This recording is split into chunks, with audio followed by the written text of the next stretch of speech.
Me ayuda monitoreando ya.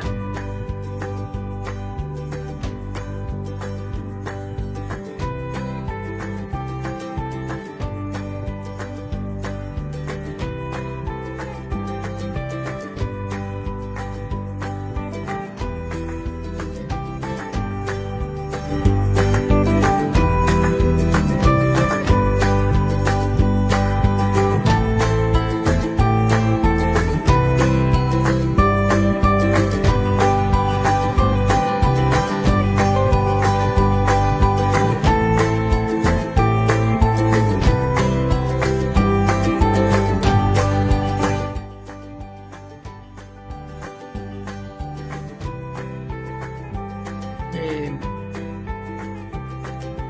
Jake, un ratito por favor, yo ya le pongo la... Y ahí iniciamos. Sí, sí, un segundito. Ahorita ya estamos en vivo en Facebook.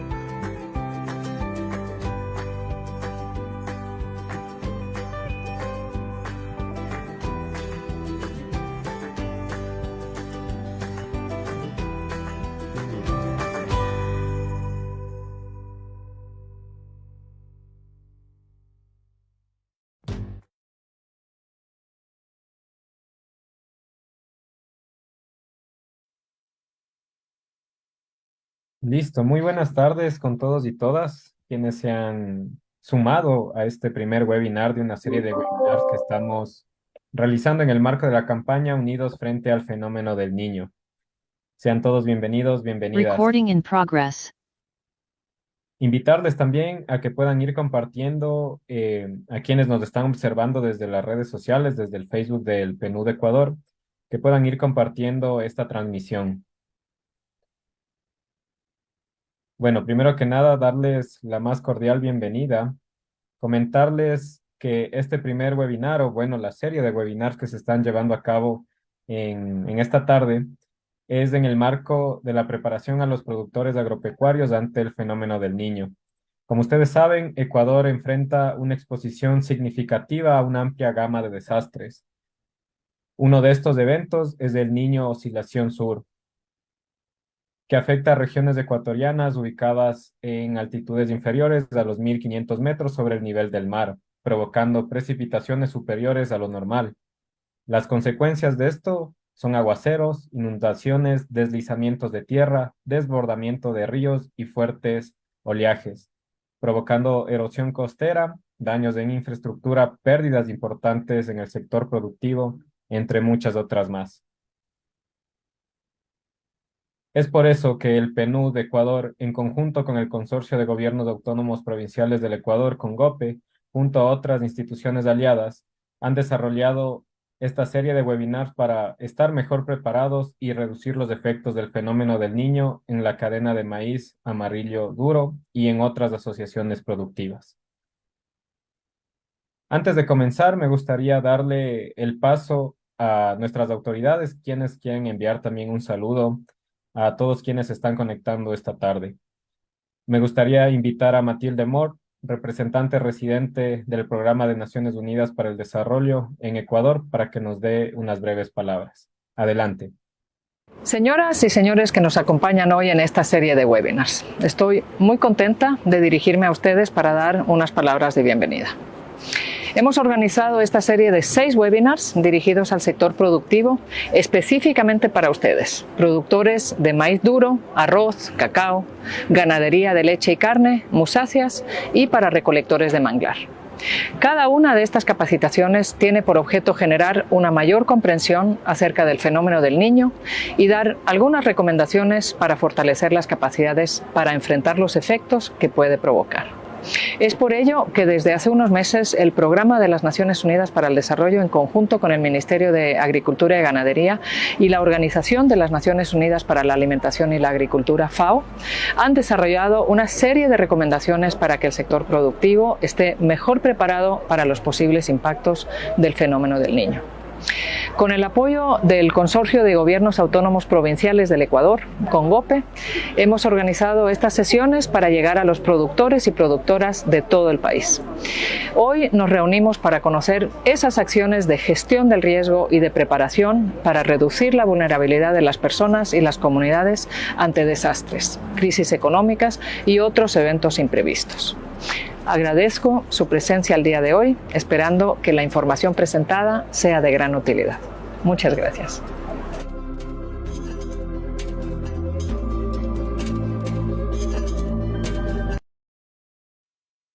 Muchísimas gracias, Matilde, por tus palabras. También me gustaría darle el paso a la prefecta Paola Pavón y representante del CONGOPE, quien quiere dirigirse hacia ustedes.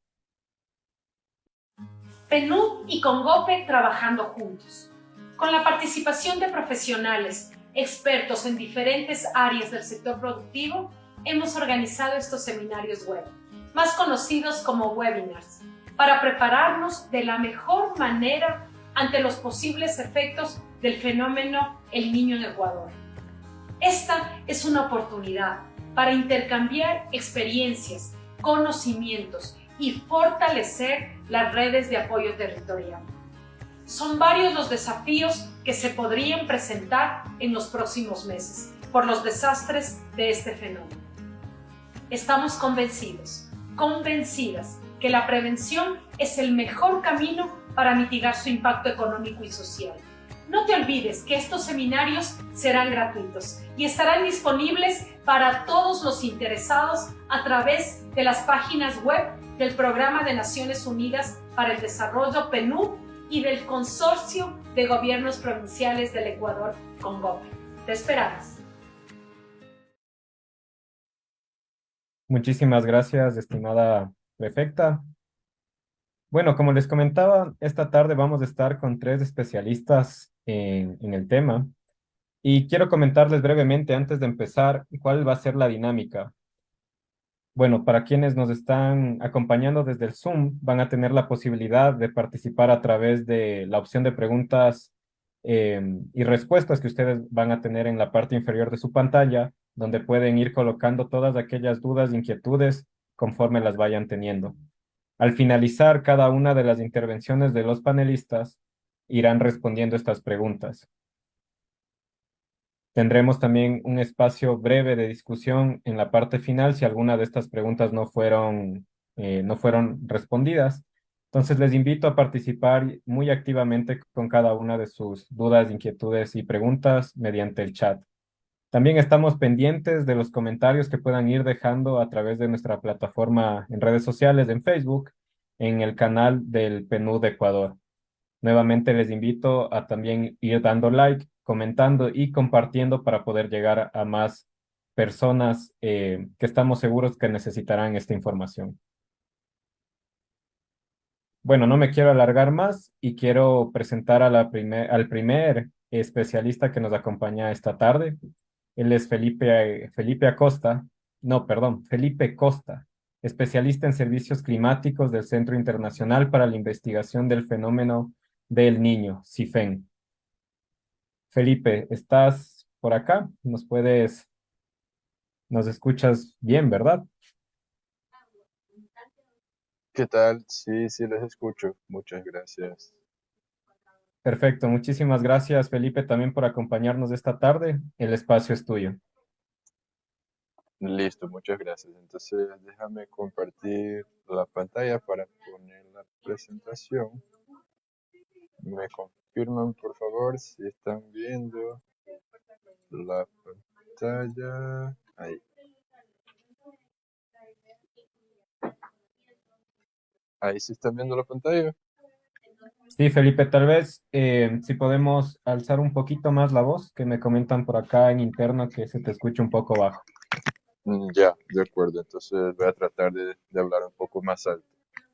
Perfecto, gracias, Felipe. Ok, bueno, entonces en primer lugar, muchas gracias al PNUD y al CONGOPE por la invitación, por permitir que el CIFEN venga acá en esta serie de webinars a contar un poco sobre el trabajo que hacemos, que en realidad es el monitoreo del fenómeno El Niño, así como el análisis de las condiciones históricas, pero sobre todo cuáles son los impactos que esperamos en las distintas regiones de acá de Sudamérica y principalmente acá en el Ecuador. Entonces, yo trabajo en el grupo de servicios climáticos del Centro Internacional para la Investigación del Fenómeno El Niño, CIFEN, y hoy entonces les vamos a compartir un poco sobre el contexto histórico, repasar un poco lo que ocurrió en eventos del Niños intensos que se dieron y tuvieron impactos significativos acá en el Ecuador y cuáles son las condiciones actuales que tenemos en relación a algunas variables climáticas que son importantes para indicarnos la condición de este fenómeno. Sin embargo, antes de pasar al fenómeno del Niño, es importante que nosotros repasemos algunos conceptos básicos sobre meteorología y climatología. Y entonces cuando hablamos del clima, estamos hablando de un conjunto de condiciones predominantes de variabilidad climática, de variables, perdón, climáticas. Pero es importante, y lo que quisiera resaltar acá, es que siempre tenemos que definir un lugar y un periodo de tiempo al cual nos estamos refiriendo en el momento de analizar el clima. Por ejemplo, cuando hablamos del territorio del Ecuador, tenemos la región de Galápagos, la costa, la sierra, la Amazonía, y sabemos que las condiciones climáticas son diferentes, entonces siempre debemos pensar en cuál es la región que estamos analizando, porque las condiciones climáticas varían. También es importante tener en cuenta el periodo. Por ejemplo, en la región costera, la época de lluvia se da entre diciembre a abril, más o menos. Y si cuando vamos a analizar cuáles son las variaciones que el clima puede tener, entonces es importante entender dónde estamos y cuál época del año estamos analizando. Cuando tenemos cambios temporales en estas condiciones, llamamos variabilidad climática. Por ejemplo, si la época de lluvia se retrasa o si la época de lluvia es más intensa o con menos precipitaciones, entonces tenemos variaciones temporales y los eventos más conocidos de variabilidad climática entonces son el Niño y la Niña. Pero ahora nos vamos a concentrar más en el Niño, que es el fenómeno que nosotros estamos analizando y monitoreando. Es importante entender también que existe una diferencia entre los conceptos de variabilidad climática y cambio climático. Mientras la variabilidad climática es una variación temporaria de las condiciones predominantes, el cambio climático a su vez es una variación gradual y permanente y que cambia por tanto las condiciones predominantes de manera sostenida, aunque más lenta. Entonces la diferencia de estas dos definiciones es la persistencia que tenemos de esta variación del clima. Mientras que la variabilidad climática, como tenemos con el fenómeno del Niño y incrementos o deficiencias de precipitaciones, es fácilmente identificable. Por otro lado, el cambio climático necesitamos analizar los datos por un largo periodo de tiempo, de décadas o siglos, para poder identificar si realmente está ocurriendo un cambio en las condiciones climáticas. Entonces, aquí estamos hablando de variabilidad climática y ya para empezar a hablar del Niño, aquí tenemos una imagen de diciembre de 1982 de la temperatura superficial del mar, donde vemos por estas manchas cálidas en el Pacífico ecuatorial, que aquí entonces estos colores nos están representando donde la temperatura del mar estuvo más cálida de lo normal. Esta es una mancha, este es un dibujo, se podría llamar, de la anomalía de temperatura del mar, que es muy característica de un fenómeno del Niño. En diciembre de 82 y bueno, también los meses siguientes del año de 83, tuvimos un fenómeno del Niño bastante intenso. Podemos ver que la temperatura del mar estuvo hasta un 3 grados, casi 3 grados Celsius por encima de sus valores normales. También en 97 y 98 observamos la presencia de un fenómeno del Niño bastante intenso que también trajo bastantes impactos en el Ecuador. En esta región más cercana a la costa de Sudamérica, acá estamos viendo la costa del Ecuador, las temperaturas llegaron a más de 4 grados por encima de lo que deberían estar. Ahora, lo que realmente nos importa de todo esto son los impactos que esto nos puede traer en las diferentes partes del territorio.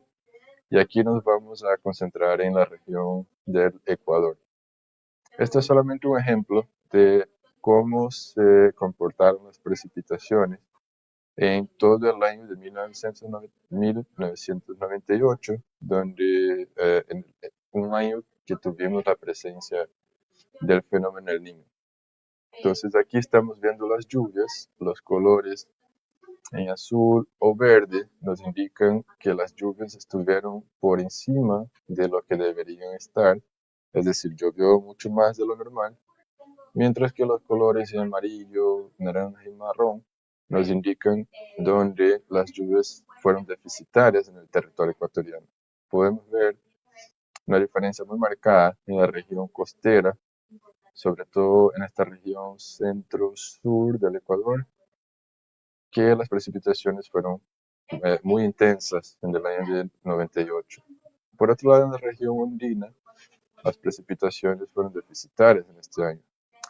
Algunos estudios han relacionado, y esta es una simplificación de los impactos que puede tener eh, el fenómeno El Niño. Entonces se llegó a la conclusión de que cuando hay fenómeno El Niño, en la costa del Ecuador se presentan más precipitaciones y en los Andes menos precipitaciones. Entonces esto es algo que pudimos observar justamente en el fenómeno del Niño de 98. Esto también es una publicación que compartió la Secretaría de Riesgos este año sobre el fenómeno del Niño 72-73, 82-83 y 97-98, donde nos muestra los registros de áreas afectadas por inundaciones en el Ecuador cuando ocurrieron estos fenómenos, y podemos ver nuevamente que estas lluvias que vimos en el mapa anterior han generado inundaciones en algunas partes de la región costera del país. Entonces, en resumen, un análisis de la CAF justamente sobre este fenómeno ha estimado 244 fallecidos, 147 heridos, más de 20.000 damnificados, más de 30.000 afectados, como resultado de las lluvias en estos años de 97 y 98 por este fenómeno El Niño. Las pérdidas económicas las valoran en más de 2.000 millones de dólares, lo que equivale al 17% del PIB de este año. Y los principales sectores afectados, entonces se estima que han sido la agricultura, el sector agropecuario, con más de 1.000 millones de pérdidas, y el transporte vial, con más de 780 millones de dólares también en pérdidas.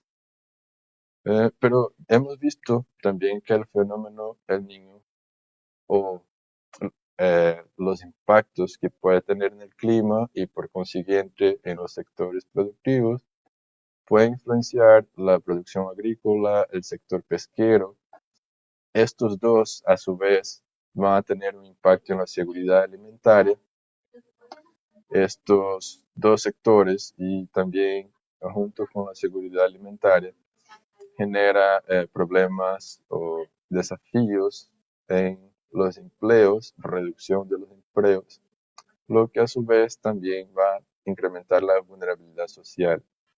Recientemente también se está conociendo más el impacto que el clima tiene en la salud con el desarrollo de vectores de enfermedades. Un clima más cálido, como suele presentarse como el fenómeno del Niño y incrementos de precipitación, también incrementa el riesgo de algunas enfermedades. Entonces, el clima tiene el potencial de impactar a los diversos sectores productivos y por esto es tan importante que nosotros estemos preparados ante los potenciales impactos que este evento puede tener. Entonces, ¿cómo estamos ahora en las condiciones actuales en este fenómeno que ya llamamos de 2023-2024 porque ya se estima que estaría presente hasta por lo menos el año que viene?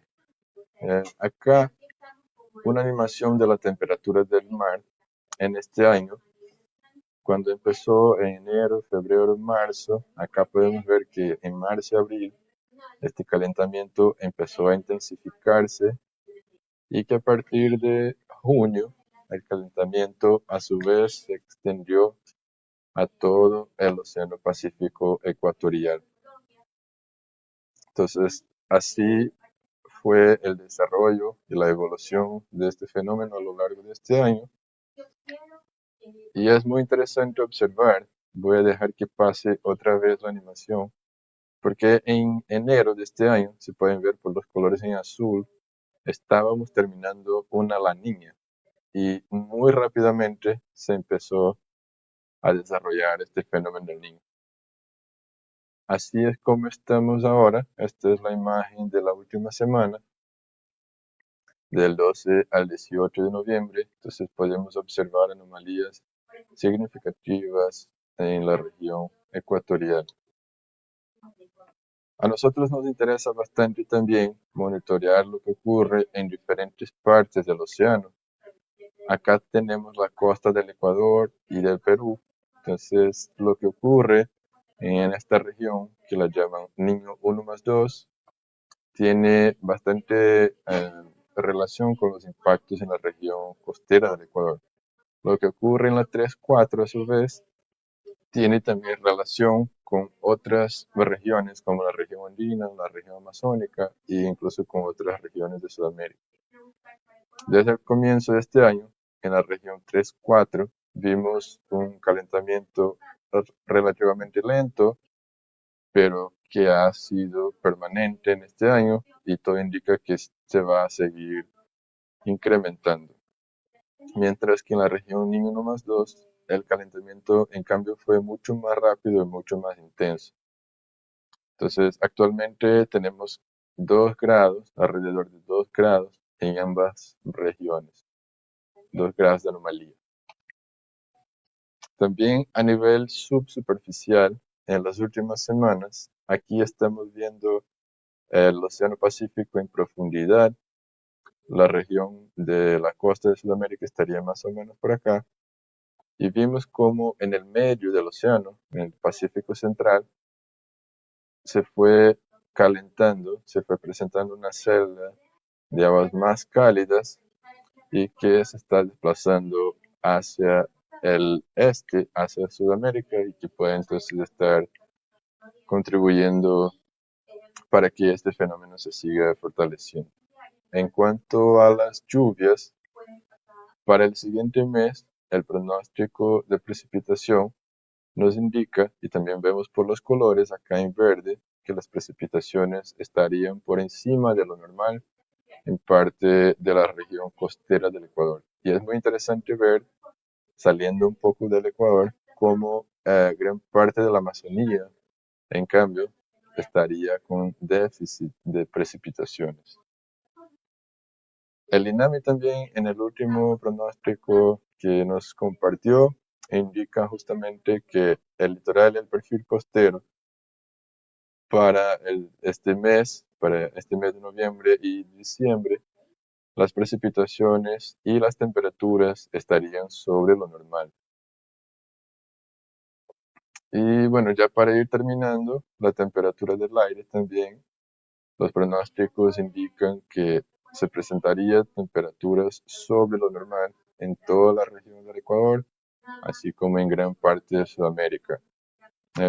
No sé si han podido ver algunas noticias en esta última semana pero se ha presentado una ola de calor bastante intensa en gran parte de Brasil, Paraguay, Bolivia. Entonces, esto también ya es un resultado del calentamiento en el Océano Pacífico.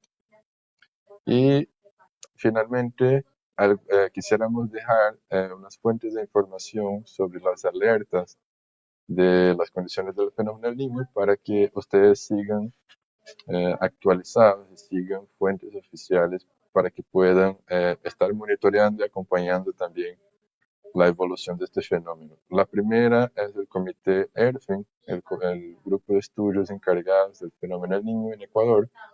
Ayer el boletín informativo de la reunión sigue emitiendo la declaratoria oficial que el Niño está activo, y ellos también están muy pendientes del monitoreo de algunas variables climáticas para poder estimar cuáles van a ser los impactos en las lluvias en el Ecuador.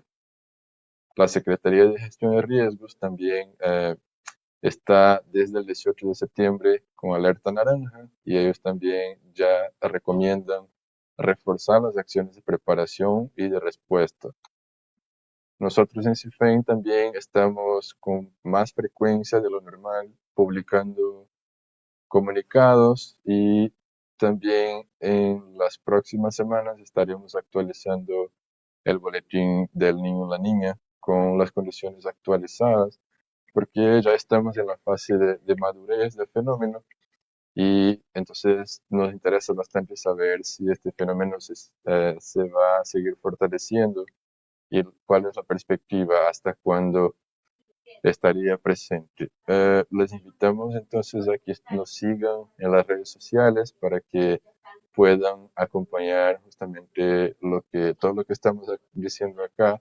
Estamos actualizando siempre en las redes sociales, entonces les invitamos a que también puedan acceder a estos productos como los boletines, estos mapas en las páginas del CIFEN. Muchas gracias.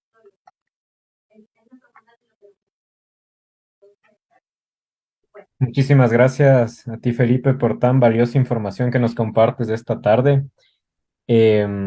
Recordarles a todas las personas que nos están siguiendo a través de este Zoom y también a través de quienes se están conectando en las redes sociales del PNUD Ecuador, que pueden ir dejando sus consultas, inquietudes, preguntas que tengan acerca de un tema específico y que se van compartiendo en esta tarde. La idea es poder despejar todas las dudas que ustedes tengan con respecto a cómo podemos enfrentar juntos el fenómeno del niño.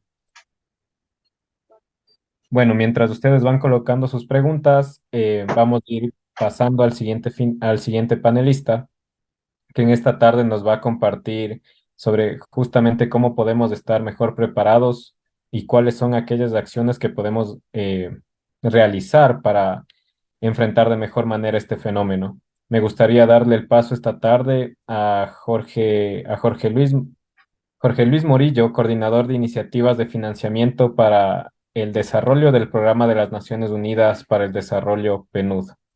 Adelante, Jorge.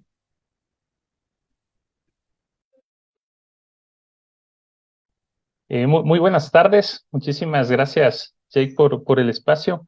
Voy a compartir la presentación.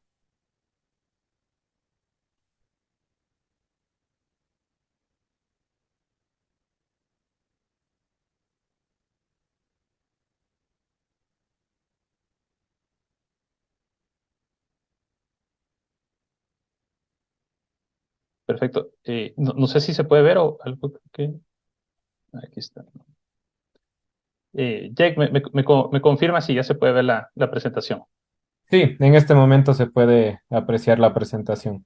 Perfecto, muchísimas gracias. Bueno, vamos a comentarles ahora sobre algunas iniciativas y algunas recomendaciones que las hemos venido trabajando durante este tiempo en conjunto con el Ministerio de Agricultura, el Instituto Nacional de Investigaciones, el INEAP, y también con Agrocalidad y con el programa de alimentación, de la Organización para la Alimentación con la FAO de Ecuador, que nos han proporcionado y hemos trabajado en conjunto para una serie de recomendaciones para poder estar preparados ante el fenómeno del niño.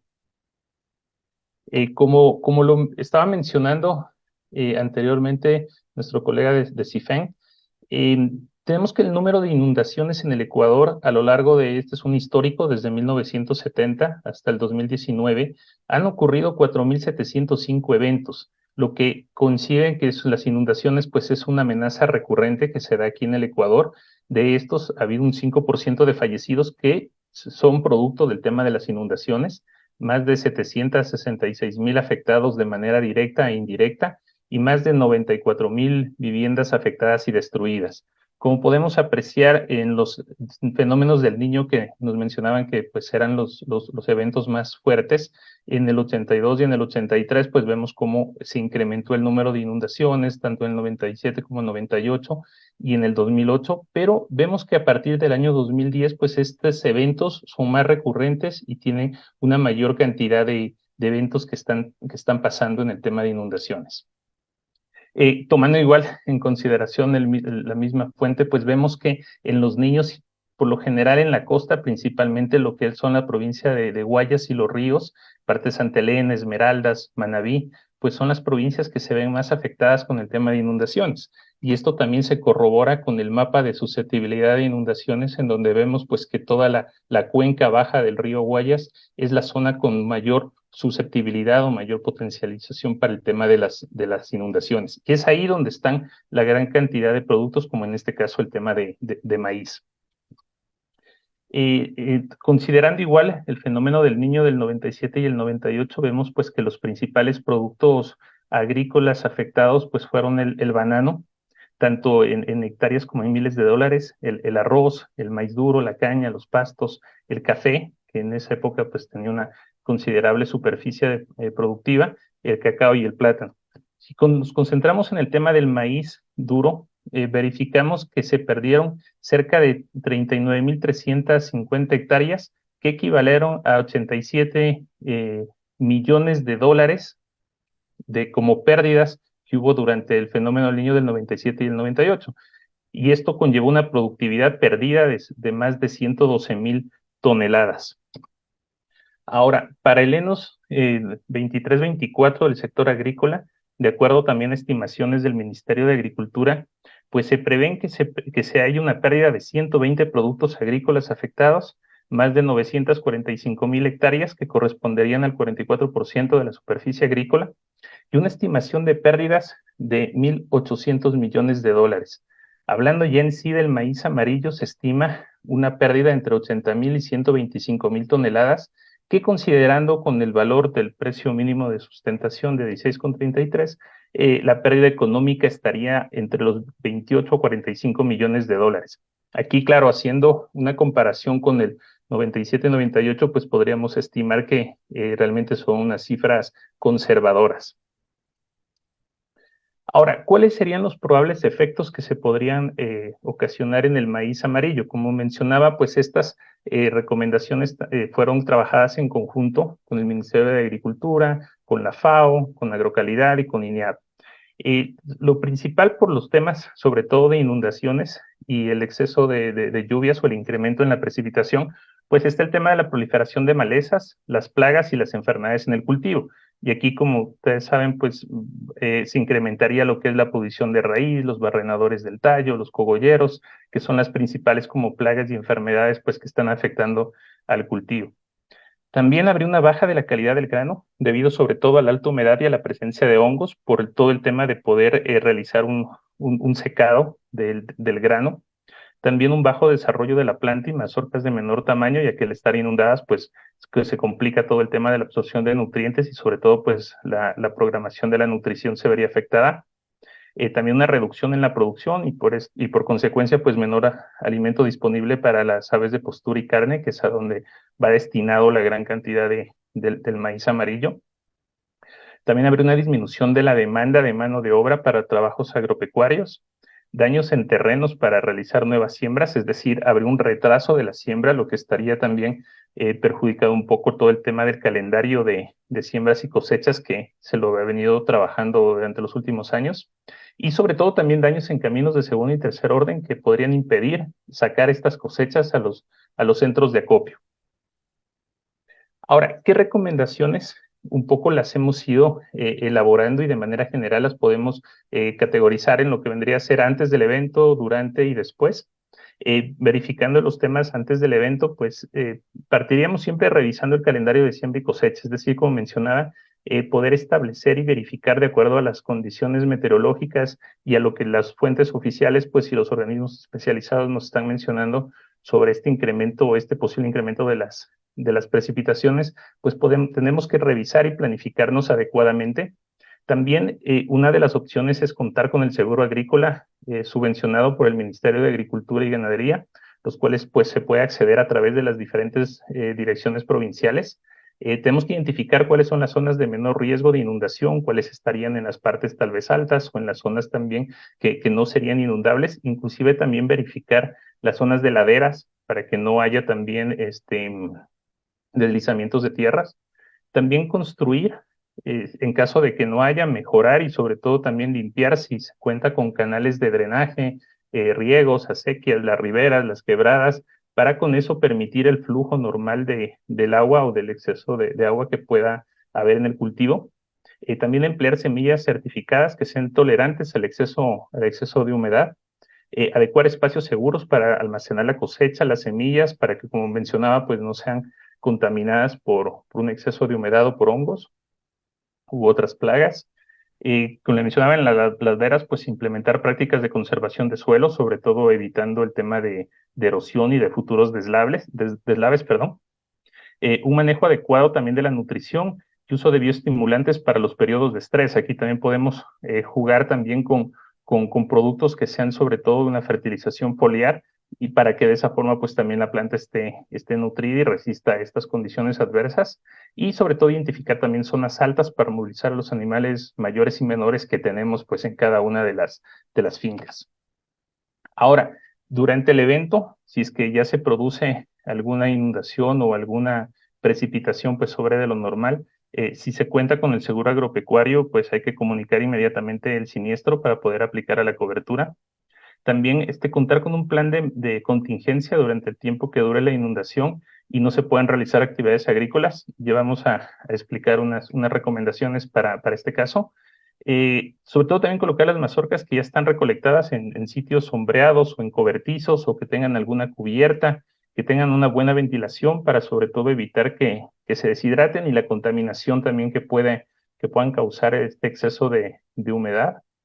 Y sobre todo hay que tomar en cuenta que el agua también se contamina por todo este tema de la inundación o porque viene pues arrastrada desde aguas arriba, y por eso también es hacer un uso eficiente de esta agua, poder tener agua limpia, que en este caso se la pueda captar del agua lluvia.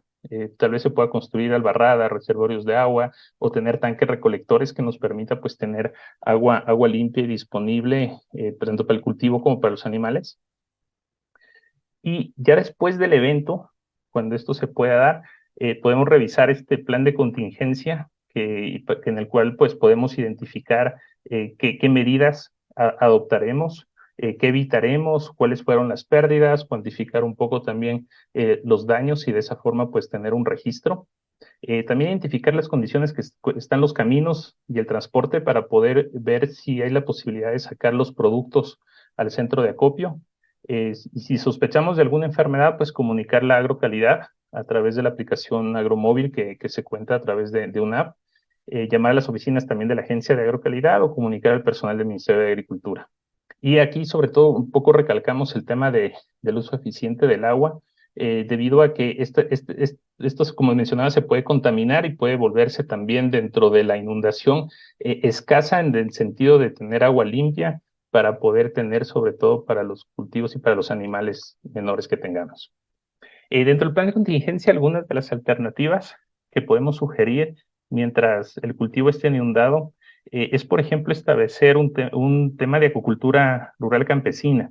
Desde el PNUD estamos elaborando unos perfiles de proyectos que esperamos tenerlos listos a finales del próximo mes, con el afán de poder también igual mostrar cómo, mostrar un poco este proceso de poder establecer el tema de acuicultura, sea tal vez con tilapia o especies nativas, de la zona que permitan a los productores pues también tener alimento y poder tener también un exceso para poder generar una venta. Entonces, con esto también un poco vamos haciendo el segundo paso, que es la diversificación de la finca, es decir, pues contar no solamente con un monocultivo, sino poder diversificar hacia otros productos y en el mismo cultivo también hacer diversificaciones de parcela, es decir, con cultivos asociados, se pueda mezclar tal vez con especies frutales, maderables, con diferentes otros productos que permitan un poco también generar una diversidad dentro del cultivo. Ya en las casas o en las fincas como tal, un poco también recuperar esta estrategia denominada ERAS, la cual consiste pues en implementar un huerto en la parte alta de la vivienda, con plantas medicinales, aromáticas, hortalizas, con especies que un poco nos pueden servir de alimentos de uso diario y que son de ciclo corto, es decir, en 3 meses, 4 meses, pues se pueda tener estos alimentos o estos recursos. Y también establecer la crianza de especies menores, es decir, cerdos, pollos de carne, aves de postura, que también un poco nos permitan pues tener alimentos para poder diversificar y sobre todo pues estar con una buena nutrición durante el periodo que pasen estas inundaciones. Como les mencionaba, estamos elaborando esta guía de productores donde se da más detalle de estos temas y estas recomendaciones que estamos sugiriendo el día de hoy. Y todos estos documentos van a estar disponibles tanto en la plataforma Alerta Ecuador, que está ahí la página web, en la plataforma también del PNUD, en Congope y también en CIFEN. Entonces, les invito también un poco a que puedan visitar todas estas páginas y todos estos plataformas oficiales en las cuales se pueda identificar o encontrar mayor información y más detalle sobre estas recomendaciones. Y también igual cualquier consulta adicional o temas también pues igual estamos siempre disponibles por los diferentes canales oficiales. Muchas gracias. Muchísimas gracias a ti también, Jorge, por compartir esta información muy, muy valiosa esta tarde. Tengo algunas preguntas que se han ido armando al interno, que me han hecho llegar.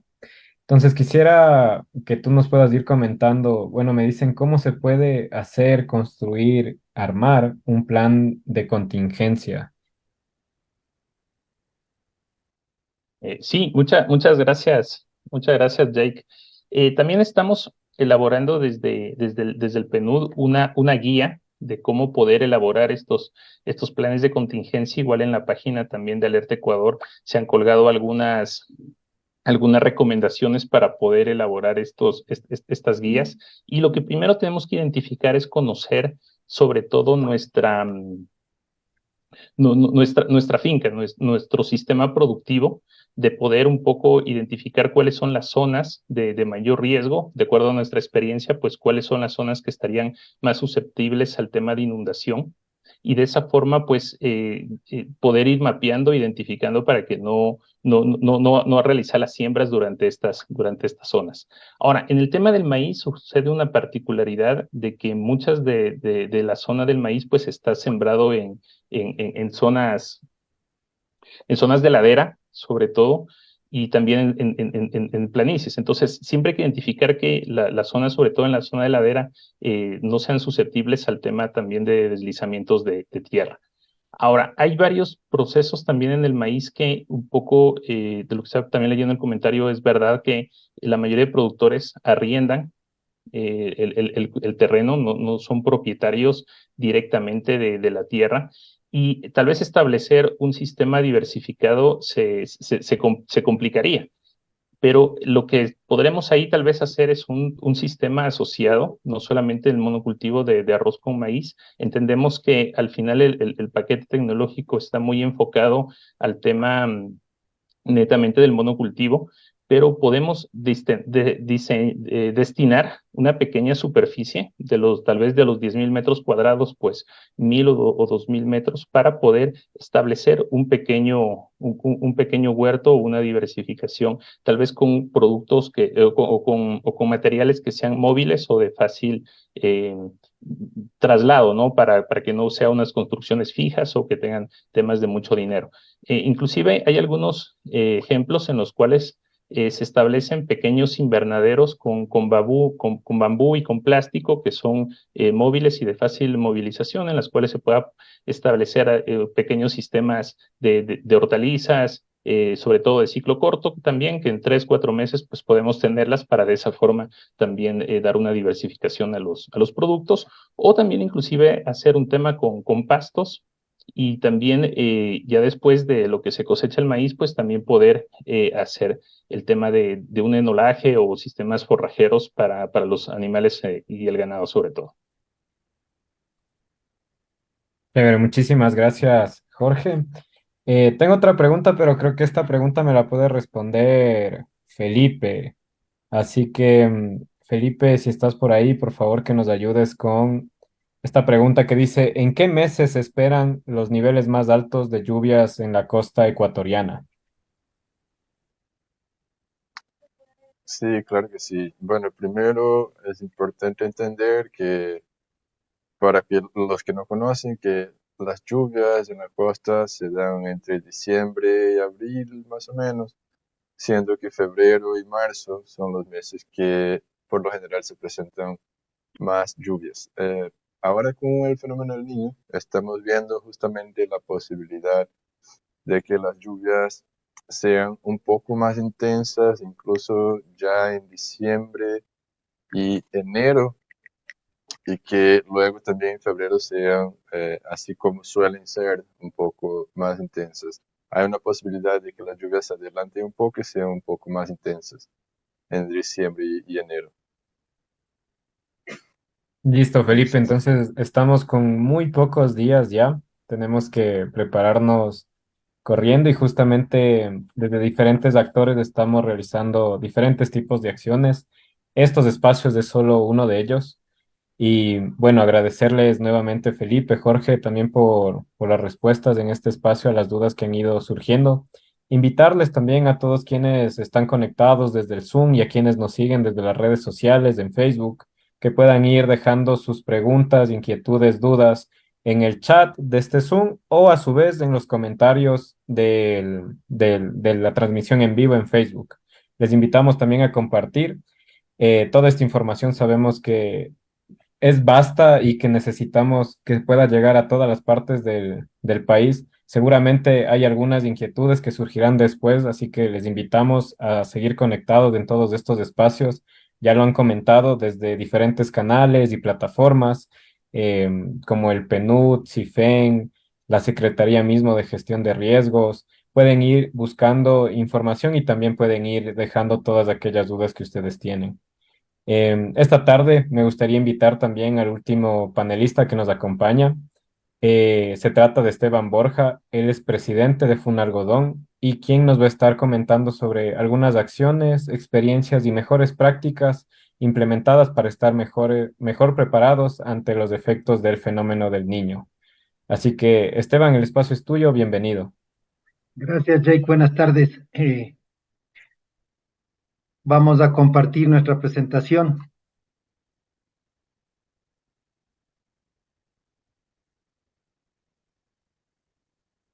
Se adelantó.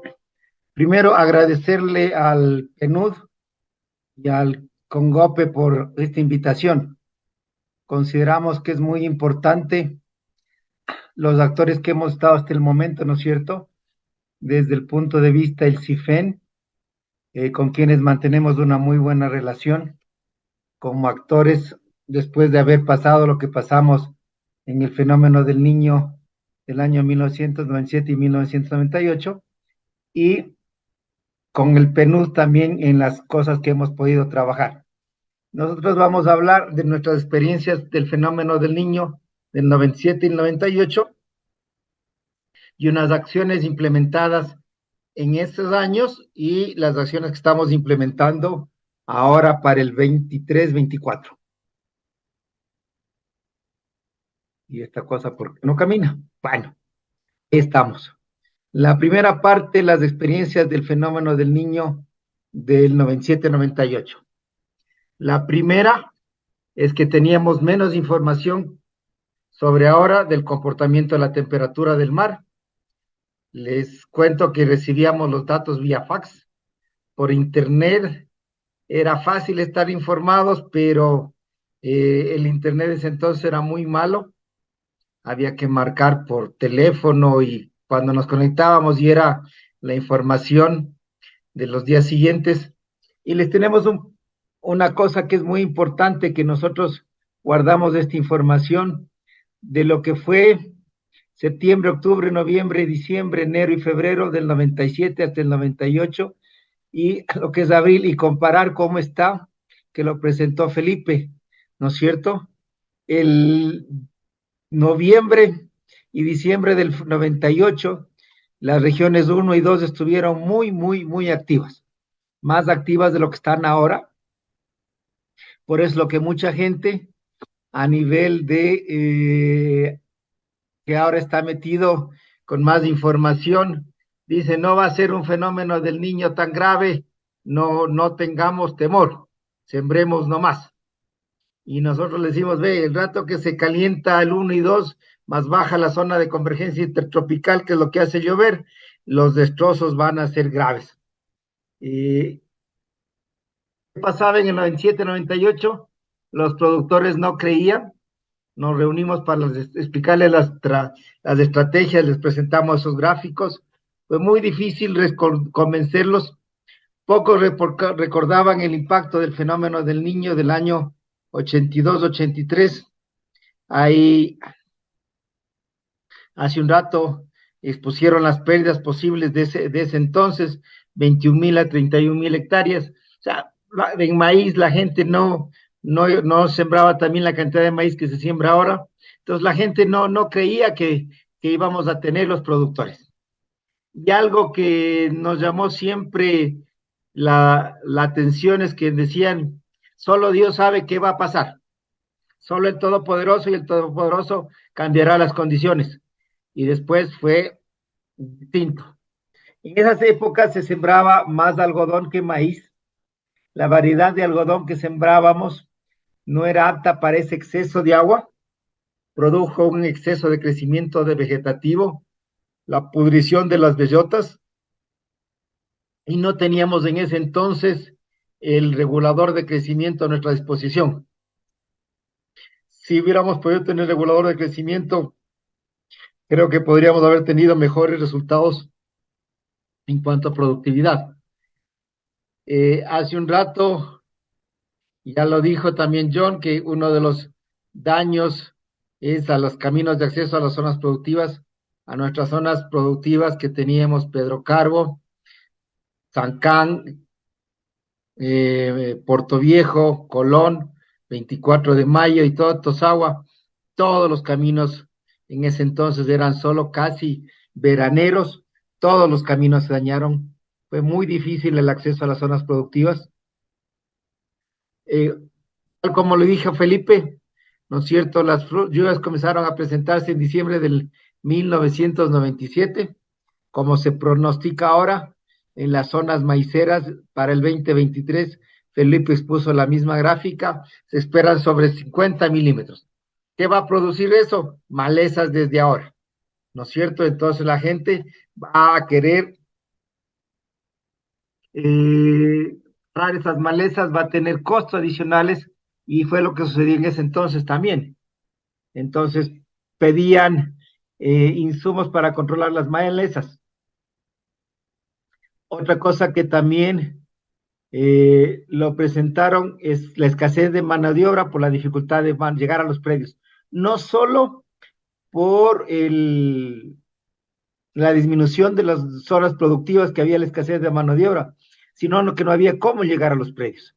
Yo les cuento que nosotros nos tocaba ir a revisar cultivos que en época seca nos demoramos media hora de caminata.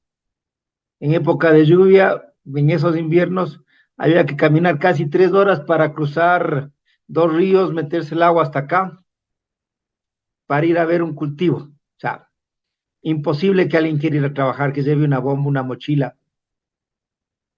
Y algo que no lo dijeron, pero es importantísimo, que en el fenómeno del niño hay el problema de que ingresen alimentos. Jorge Luis, no lo pusiste eso, pero era imposible. Nosotros veíamos como la gente se inventaba cómo salir al pueblo el sábado y meter sus alimentos al hogar. Era bien difícil, y más difícil los insumos para las labores agrícolas. Les quiero dejar eso como un punto importante porque es algo que sí intentamos resolver cuando nosotros lo vimos. Las acciones y prácticas implementadas para estar mejor preparados ante el fenómeno del niño. En una reunión grupal, no encontré la foto, que es impactante, teníamos cerca de 2,000 productores, ¿no es cierto?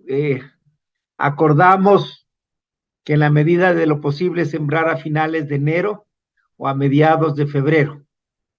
No todos lo hicieron, no todos creyeron. Los que sembraron atrasados tuvieron costos adicionales en malezas, pero tuvieron mejores productividades. Ellos posiblemente no tuvieron los problemas del exceso de crecimiento vegetativo. Esto sí es algo que logramos hacer, que es entregar la mayor parte de los insumos antes del inicio de la lluvia, entre diciembre, enero y febrero, cuando todavía podían meter las cosas al campo, y especialmente los fertilizantes. Nos preocupamos en entregar eso, menos la semilla. La semilla la entregamos a finales de enero para que la gente no siembre. Pero como habían otros actores que no estaban en el proyecto, sí tenían semilla que la sembraron desde diciembre. En ese entonces teníamos una cooperativa de ahorro y crédito y decidimos que la cooperativa de ahorro y crédito le dé créditos de subsistencia a las familias para que tengan capital de trabajo para comprar alimentos y se estoqueen alimentos en sus casas. En esa época teníamos un supermercado que les permitía también, entonces hacíamos un negocio circular, pero hicimos que mucha gente sí se abastezca, al menos los de difícil acceso, se abastezcan de arroz, azúcar, cosas muy pesadas, y que puedan ingresar antes del inicio del fenómeno del niño. Lo que sí acordamos es no sembrar en terrenos bajos inundables. Ya lo dijo Jorge Luis, ¿no es cierto? Esa es una de las principales recomendaciones. Y no sembrar en lomas que se puedan deslizar. En ese entonces, y ahora en el maíz todavía vemos más, y nosotros decimos de zonas donde se siembra con escopeta, son unas laderas así paradas. Hubiera querido ponerles unas fotos de esas laderas paradas, pero la gente siembra ahí. Entonces acordamos no poner en los programas gentes de esos sectores porque se deslizaron. Una práctica que en ese entonces no había mucho en el Ecuador era sembrar a través de la pendiente. La gente sembraba en el sentido de la pendiente. Entonces acordamos que sí se tenía que cambiar esa práctica agrícola, era importante, ¿no es cierto? En la medida de lo posible, enterrar el fertilizante, no dejarlo al descubierto en el suelo. Mucha gente acostumbra solo a bolear las 3 fertilizaciones en maíz. Con una lluvia intensa, esa fertilización termina abajo en los cultivos de abajo. Entonces, cierto que es un costo adicional. La gente que quiere hacer bien las cosas sabe que tiene que enterrar el fertilizante. Y tratamos de dar fertilizantes que en nuestro programa que no sean tan fácilmente diluibles con exceso de agua. Algo que sí fue importante, construimos a 4 técnicos que estaban en las zonas muy intensas, les construimos unas casas para que pasen ahí toda la semana,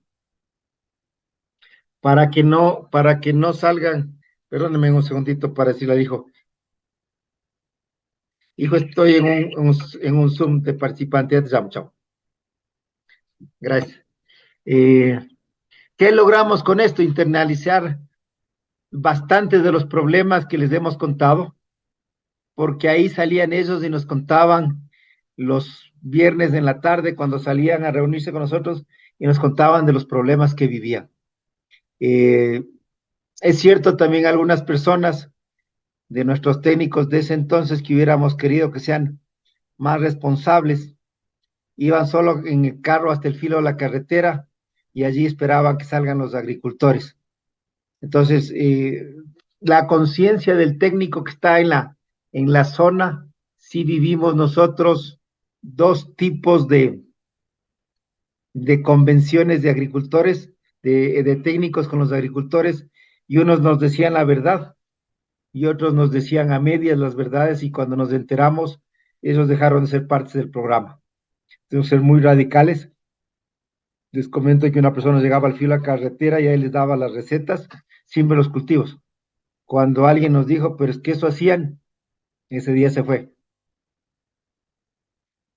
Y muchas de las cosas que nos contaron nuestros técnicos estuvieron ahí, los problemas de salubridad que enfrentaban las familias, enfermedades, ¿no es cierto? Esto tomé de una página del CIFEN, y esto me acuerdo muy claramente, las lesiones directas. Veíamos cómo ancianos se habían caído y los sacaban en andas, hechos con unas hamacas, y los sacaban caminando 5, 6, 7 horas de caminata. Eso nos impactó a nosotros mucho cuando como directivos vimos esas cosas así. La desnutrición en los niños nos contaban que era impresionante. Nuestros técnicos, ellos ingresaban con su arroz, sus cosas, y decía que los niños les iban a pedir comida, ¿no es cierto? Las enfermedades, nuestros técnicos se enfermaron de diarreas, de esas cosas, aunque recolectaban agua lluvia, que era medianamente limpia, pero no dejaron de haber un montón de problemas al interior de la salud. ¿Y eso qué obliga? Obliga que al agricultor que tiene algo de recursos, deje de usar esos recursos en el campo, en su cultivo, y utilice para la salud. Y eso tiene un problema, porque después dejan de hacer trabajos que se debe hacer por la falta de recursos para enfrentar esos problemas de ahí, ¿no es cierto?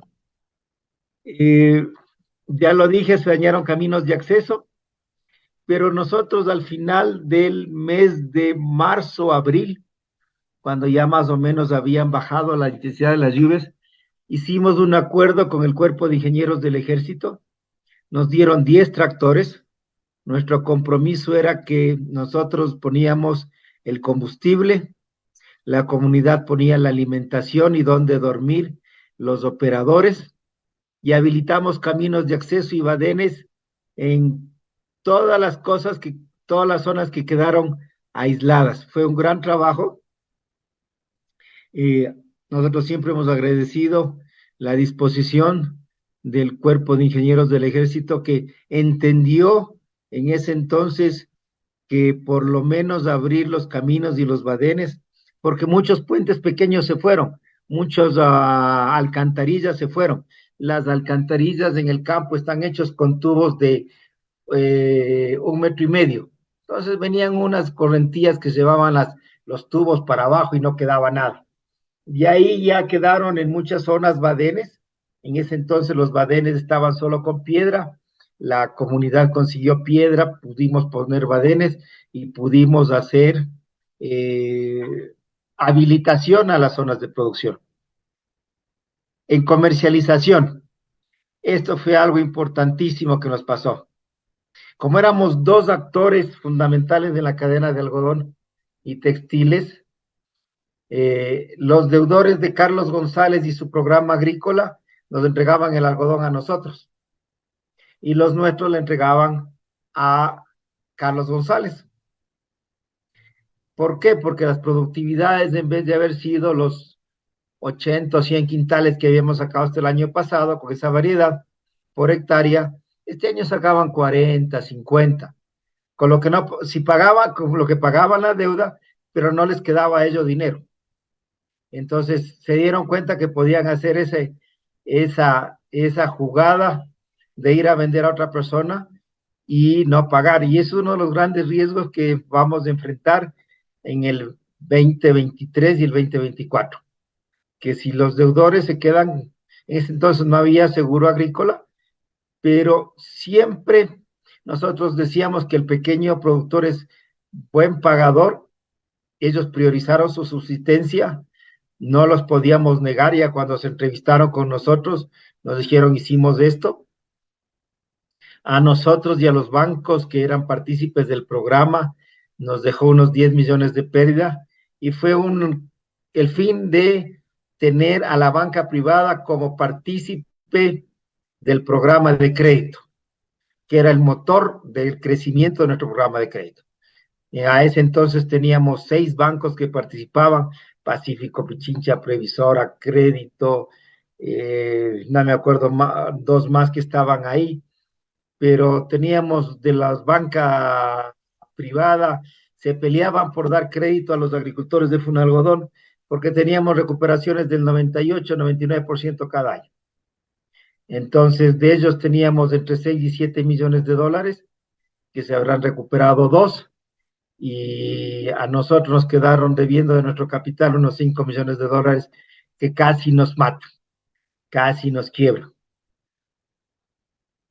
De ahí, nos dijo Jorge Luis también el problema que va a pasar en el maíz, que pasó en el 22-23, ¿no es cierto? Es la baja calidad por las bellotas podridas, la presencia de fumagina. Eso nos obligó a mucho trabajo en la desmotadora para limpiar ese algodón. Tuvimos que inventarnos yo les llamaba cuadrillas de buceadores, que se pasaban revisando el algodón y sacando las bellotas malas, sacando las bellotas con fumagina. Eso podíamos hacer en el algodón por la cantidad que había y el tiempo que teníamos, pero igual sucederá en el maíz. Una de las cosas que nos afectaba es que entre junio y julio seguían pequeñas brisas, entonces teníamos que tapar los algodones con grandes rubros que teníamos así. En ese año también nosotros operamos la planta de secado de Tosagua del maíz, y teníamos que cubrirlos, lo que no podíamos almacenar en los silos, teníamos que cubrir con grandes lonas. Problema fundamental es hongos, ¿no es cierto? En el maíz, este año es cosechar a tiempo. En el 2023 tuvimos un efecto importantísimo de la rizotonia. Para aquellos que son productores y son técnicos, la rizotonia es un hongo que no tiene un producto químico que le controle, y más si cae como cayó este año, cuando ya estaban en épocas de cosecha. ¿Por qué cayó así? Porque mucha gente en Manabí y en la parte norte de Pedro Carbo, dejan una buena parte para cosechar en agosto, cuando esperan que el precio del maíz suba. Pero este año no subió, porque en julio llegaron importaciones de trigo, el precio del maíz en agosto bajó, y la gente siguió esperando, siguieron unas brisas, cayó la rizotonia, y después ya se enfrentaron a un problema de calidad más grave. ¿Qué acciones hemos planteado para nuestro programa agrícola del maíz 2023 y 2024? El primer punto es un paquete tecnológico reforzando el uso de fungicidas. Este año tenemos para 5 o 6 aplicaciones de fungicidas. Y en la variedad estamos tratando de que la gente se cambie de esas semillas de altísima productividad, pero que no son resistentes a precipitaciones sobre 2.000 milímetros, que esperamos. Sabemos que van a tener una menor productividad, pero es preferible usar variedades, y aunque ustedes no lo creen, los agricultores han dicho, ¿por qué no tiene ingeniero todavía esa variedad antigua que tenía Agripá, que se llamaba Triunfo y Trueno, que no producía más de 4,5 toneladas, pero eran muy resistentes para estas cosas. No estamos tratando de usar variedades que sean resistentes a precipitaciones un poco más altas. Se han hecho unas pruebas con estas variedades en la zona de Quinindé, Esmeraldas, con precipitaciones en este año sobre 2.000 milímetros, y las producciones son aceptables, 5 toneladas, que es una buena cantidad, 5,5 toneladas. En el financiamiento con nuestro socio comercial, él va a incluir 90 días de gracia para que entreguemos los productos entre diciembre y enero. Estamos tratando de facturar a nuestros primeros productores ahora en noviembre, y les estamos dando 90 días de gracia para que comience sus siembras contando desde febrero, y los 150 días sean febrero, marzo, abril, mayo, junio, para que en junio el señor ya puede estar pensando en cosechar y sacar su cosecha, y que no tenga costos adicionales financieros. Y esperamos entregar los paquetes tecnológicos en la mayoría de nuestros beneficiarios. Esperamos tener este año un programa agrícola entre 1.500 y 2.000 hectáreas, en aproximadamente 450 a 500 productores. Nuestras unidades, nuestras UPAs en promedio son entre 3,6 y 4 hectáreas, y el 95% de esa gente arrienda las tierras. Segundo, y ahí sí, Jorge Luis, sí te sugiero que hables con los del seguro agrícola del gobierno. Nosotros hemos conseguido, si ellos van a trabajar al final con Zurich, hemos conseguido subir la cobertura según el paquete tecnológico que vamos a tener a $1,300 o $1,500 por hectárea. Los años anteriores el seguro agrícola estaba por 1,000 o 1,100. Entonces, en pérdidas parciales, el seguro agrícola produjo una inconformidad y desconfianza en los productores muy, muy grande. El límite en ese entonces era 65 quintales por hectárea, y el más malo producía 35, y el normal producía 50. Entonces, le reconocían 15 quintales por hectárea, 15 por 16, $300, más lo que había cogido, no le cubría la deuda y el señor no pagaba. Hoy estamos en 94 quintales por hectárea, y tenemos un análisis de sensibilidad que ese señor va a tener menos del deducible, una capacidad de pago del 122%, es decir, tiene el 100% para pagar la deuda y el 22% de rentabilidad para él. Cierto, la prima del seguro va a pasar de ser de $68 a 100 o $110, dependiendo del monto. Pero los agricultores están dispuestos a que se les preste esos $32 adicionales, pero tener esta cobertura. Y sí, una sugerencia, Jorge Luis, ustedes están cerca del Ministerio de Agricultura, trabajen en esto con ellos. Nosotros no trabajamos con el seguro subsidiado porque es mucho problema, es demasiado problema hacer eso. Y otra cosa que les sugerimos también, si ustedes pueden hablar, que ese famoso programa de la urea subsidiada, no lo implemente. La gente se convence por 2 sacos de urea por persona, a que le entreguen en febrero, marzo. Ya pasaron la época de cómo meter el programa de la urea subsidiada. Es otro programa que no tuvo pies y cabeza, en el cual hubo un solo partícipe. Entonces, consideramos que es una cosa que no debe darse muy fácilmente a los agricultores y llevarlos a pensar que es una solución buena. ¿Y por qué no les digo que esta es una solución que no es buena? Porque la urea ahorita de ese actor vale $28. Si le subsidian el 50%, le estoy subsidiando $14. Por 2 sacos, $28. Por hasta 3 hectáreas que le dan, ¿qué le subsidia? ¿No es cierto? Nada. No pero más esfuerzo, que se pase haciendo todo ese proceso largo que es inscribirse, que ir a estar registrado en el Ban Ecuador y que estar en la plataforma del uno, estar en la plataforma del otro, para que venga y después retire de donde sector. No, ese es realmente creemos que a esa forma no se debe actuar así. Creemos que nuestra solución de los 90 días de holgura de crédito es algo muy importante. En comercialización, vamos a mantener la operación de la planta de Sancá para beneficio del secado de maíz.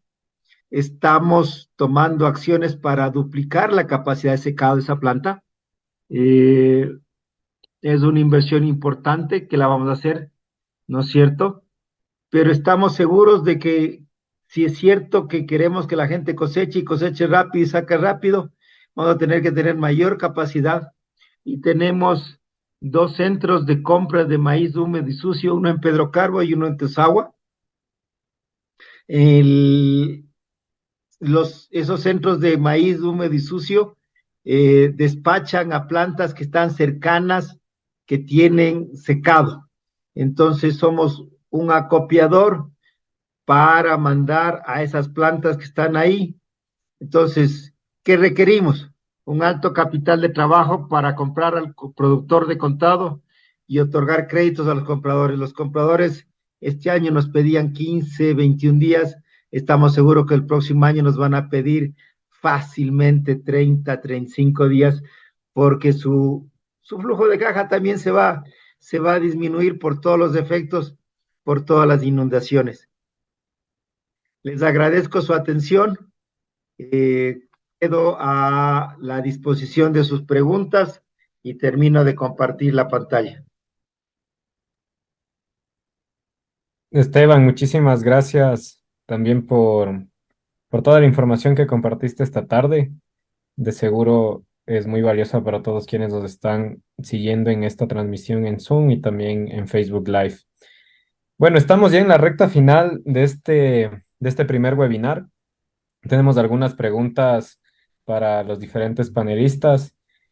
Me gustaría empezar, bueno, ya que estamos con el micrófono con Esteban, me gustaría empezar con Esteban. Tenemos una de las preguntas para ti, dicen, ¿qué tipo de semilla de maíz son tolerantes, resistentes a la humedad? No sé si tú nos puedes dar alguna información con respecto a esta pregunta, Esteban. Bueno, ya les comenté que algunos de los agricultores han pedido aquellas variedades antiguas como el Triunfo, el Trueno, ¿no es cierto? En el caso nuestro vamos a usar Azor, que es la que se ha probado en Quinindé. Ahí Guido Conquí me hizo la pregunta, es la variedad que nosotros vamos a usar, pero el agricultor también quiere asumir riesgos, él tiene buenos accesos, drenajes en sus tierras buenos, y ellos iban a utilizar una Advanta de alto rendimiento. Entonces, tú no le puedes más que sugerir al señor que use el Azor. Le hemos llevado a días de campo, estuvieron en un día de campo recientemente los agricultores y líderes de muchas zonas. Entonces, variedades hay bastantísimas, pero las de altísima productividad, ¿no es cierto? La Tuca, los Advanta, todos este año 22, 23, con las lluvias que hubieron en abril y mayo, demostrados que su productividad bajó un montón por el problema que les he contado de la risotonia. Y bajó un montón por la calidad, ¿no es cierto? Perdónenme un rato porque aquellos que saben, yo estoy en un proceso de quimioterapia y a ratos tengo gases. Nosotros teníamos y tuvimos que arreglar con algunos de nuestros clientes que cambien sus parámetros de calificación. Teníamos promedios de 10, 12% de hongos, que no era normalmente aceptable. Entonces, tuvieron que cambiar porque eso era lo aceptable, lo que había. Después logramos controlar un poco más en el campo, ¿no es cierto? Eliminando esas cosas así, pero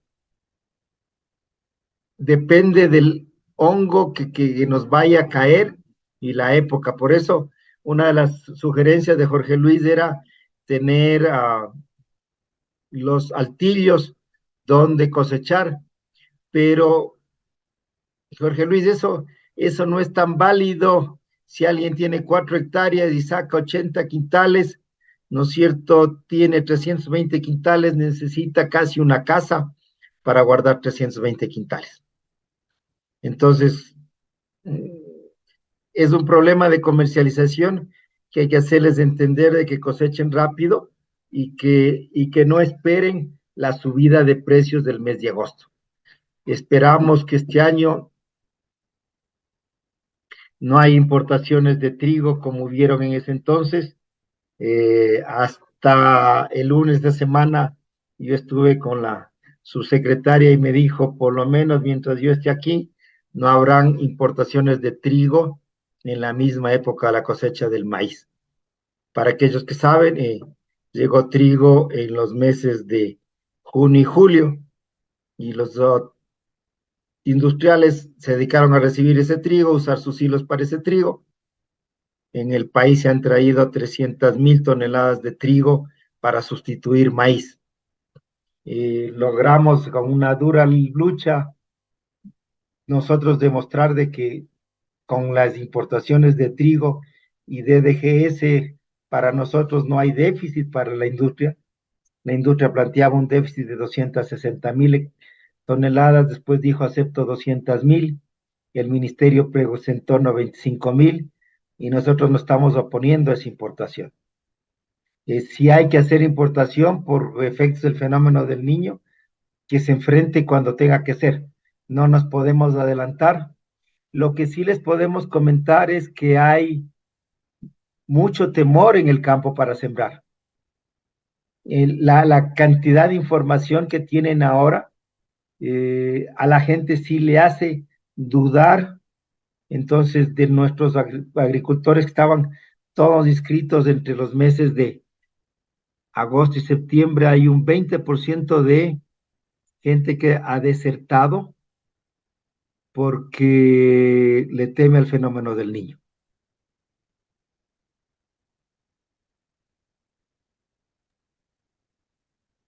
Muchísimas gracias, Esteban. Es realmente preocupante también la situación que se avecina, pero justamente debemos encontrar mecanismos y metodologías que nos permitan enfrentar de la mejor manera. Continuando con el tema de las preguntas, me gustaría en esta ocasión darle una pregunta específica para Felipe, eh, que dice de esta manera. Si se pronostica una reducción de lluvias en la Amazonía y en la sierra, se esperaría una baja de producción de electricidad de las hidroeléctricas y por ende esto podría seguir con los apagones. No sé qué nos puedes comentar con respecto a esta pregunta, Felipe. Sí, claro. Hay que tener en cuenta de que esta época entre diciembre, enero, febrero, marzo es una época donde sí llueve un poco más en el país. En la región andina y en la región de la Amazonía también se presentan más lluvias en estos meses. Entonces, la probabilidad de que con el niño estas lluvias sean deficitarias, es decir, llueva menos de lo normal, no quiere decir que no va a llover. Entonces, puede que la época de lluvias, la época donde se presentan más lluvias, ayude a recuperar un poco el nivel de los ríos y un poco también el problema que estamos teniendo con la electricidad, pero en general sí, eh, teniendo menos lluvias de lo normal, sí habría una posibilidad de que sigamos con estos problemas eléctricos, aunque debería ser un poco menos intenso, por así decirlo, pero sí hay que estar preparados para esta posibilidad también. Perfecto, muchísimas gracias, Felipe. Continuando con la sección de las preguntas, también tengo una pregunta para Jorge que dice de la siguiente manera: ¿cómo puedo acceder a información adicional para tomar estas acciones de prevención? Muchas gracias, Jake, por la pregunta. Justamente desde el PNUD, que estamos incentivando toda esta iniciativa, que la hemos denominado Unidos frente al fenómeno del niño, estamos generando una plataforma dentro de la página web del PNUD y dentro de los diferentes socios y aliados que están apoyándonos, como es el CONGOPE, como es el CIFEN y también la Secretaría de Gestión de Riesgos. Estamos generando toda esta batería de documentos y también, como les mencionaba, de estas cartillas que van a estar colgadas dentro de esta plataforma. También estamos desarrollando una serie de estudios que van enfocados sobre todo a también proyectos cortos de implementación rápida, de recuperación, sobre todo post-desastre, también ciertas medidas y recomendaciones que están brindando desde el Ministerio de Agricultura, el INEA y Agrocalidad también, para poder fortalecer todas estas recomendaciones. Entonces, creemos que ya tal vez en las próximas semanas lanzaremos ya este espacio dentro de esta plataforma, dentro de la página del PNUD sobre todo, para poder de esa forma también socializar y brindar todas estas recomendaciones. Muchísimas gracias también, Jorge. Y bueno, con esta pregunta estamos llegando a la parte final del primer webinar en el marco de la campaña Unidos frente al fenómeno del niño. Y bueno, antes de terminar, tengo la mano levantada de Esteban. Creo que queremos dejar algún mensajito final por acá. Sí, gracias, Jake. A ver, entre cuando nos mandaron la invitación, había algunas acciones de sugerir al gobierno nacional. Si ustedes, en este caso, Jorge Luis, que es el actor directo que va a estar cerca de las nuevas autoridades, es algo que sí les recomendamos por toda la presentación que ustedes han visto. Las zonas más inundables son las arroceras de las provincias de Los Ríos y Guayas. Nosotros, alguien nos pidió sugerencias en la época de la campaña y le dijimos, vean, tomen cuántas hectáreas son, 100,000, 200,000. ¿Cuál es la utilidad marginal de ese productor? 200, $300. Denle eso en crédito a 2, 3 años, pero no les permitan sembrar para que no pierdan ese dinero o pierdan ese esfuerzo y no veamos los cultivos en las zonas inundables. ¿Y eso cómo resuelve? Dar un crédito a 3 años plazo para que lo vaya pagando con un año periodo de gracia, porque después de un fenómeno del niño, y Felipe lo dijo, vienen épocas secas o inviernos normales que podrán trabajar. De acciones también, no solo del gobierno central, sino de los gobiernos provinciales, el que habiliten los badenes, caminos, pero algo que no se olviden, las cunetas. Esos caminos por los cuales nosotros circulamos no tienen ni la decline transversal que deberían tener y las cunetas. Entonces, imagínense en esas lomas cuando está corriendo 2, 3 centímetros de agua, cuando todo el suelo está saturado, se va llevando la carretera de la parte de abajo. Entonces, las cunetas es importante y la recomendación final, que ya se los dije, ¿no es cierto? Necesitamos capital de trabajo para los comercializadores, las asociaciones como nosotros, partícipes del proceso, y para quienes nos van a comprar. Y eso sí sería una gran labor del PNUD, si puede en este tiempo generar acciones con actores internacionales que puedan venir con esa idea. Antes sí había algunas fundaciones internacionales que soportaban estas operaciones y se puede hacer eso a costos financieros muy bajos, sin pedir los requerimientos de la banca privada o de la banca pública, y la banca pública no presta más de $100,000 a una agremiación. Dividan $100,000 para $16 del quintal. ¿Cuánto puede comprar?